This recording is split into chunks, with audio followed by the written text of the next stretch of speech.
Hace no mucho tiempo, cuando no existían las redes sociales ni internet, uno de los principales medios de comunicación eran las cartas.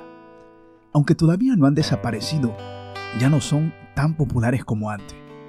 Muchas de ellas, por ser antiguas, se han convertido en objetivos valiosos de colección. Por ejemplo, en el año 2019, una carta escrita por el rey inglés Jorge III fue vendida en una subasta por 11.430 libras, aproximadamente 70.000 reales.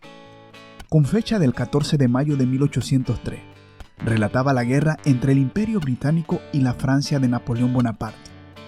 En el capítulo 3 del libro de Segunda de Corintios, encontramos al apóstol Pablo hablando de cartas importantes para su ministerio. En la introducción de esta sección aparece el tema de las cartas de recomendación. Estas cartas eran comunes y necesarias en la iglesia primitiva.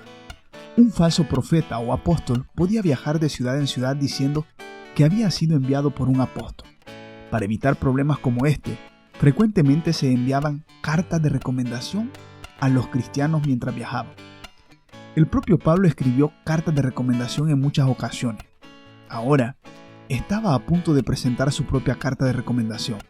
A partir del versículo 2, declara: ustedes mismos son nuestra carta, escrita en nuestro corazón, conocida y leída por todos.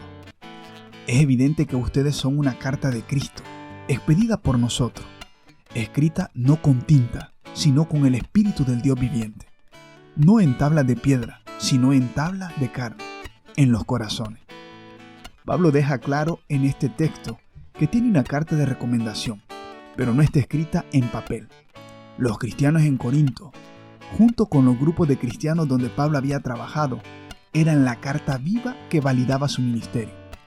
Sobre esta carta, el texto bíblico revela algunas verdades interesantes. En primer lugar, la carta de recomendación de Pablo tiene un autor, Jesucristo.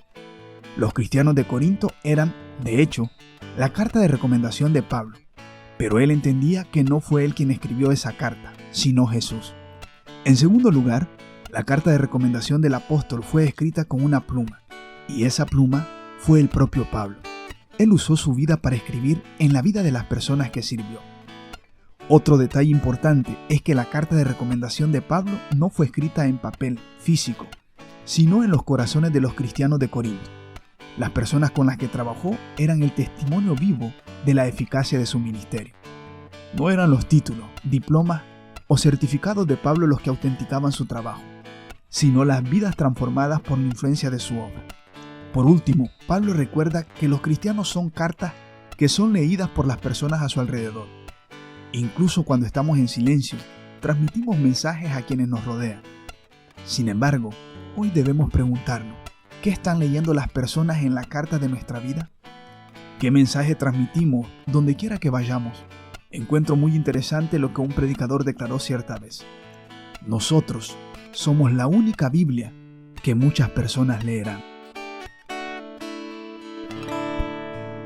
Gracias por ver este video. Suscríbete al canal. Comparte con tus amigos. Y activa las notificaciones.